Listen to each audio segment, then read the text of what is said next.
Hi, my name is Santi. I'm here with another wellness tip of the week. Many health seekers whose goal is to lose weight can become overwhelmed thinking about things such as what to do, what to eat, and when to eat. In general, we tend to overcomplicate the whole weight loss process and forget that there are very simple factors that will get you to where you want to be. Here are a couple tips to get you there. It's simple. If you're going to eat a lot, you're going to have to spend some extra time in the gym. For most people, if they want to lose 1 pound a week, they must burn off 500 calories a day. Focusing too much on counting calories can sometimes have a negative effect on those trying to lose weight.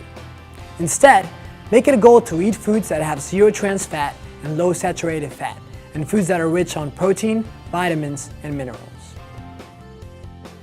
Strength training is just as important as cardiovascular training for the weight loss process.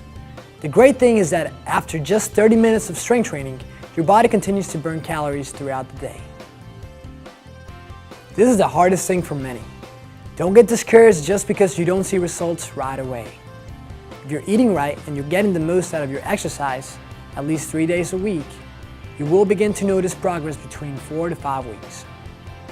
Practicing these tips will help to make the weight loss process easier and help you build healthier habits for the long run. That's all for now. We'll see you next time.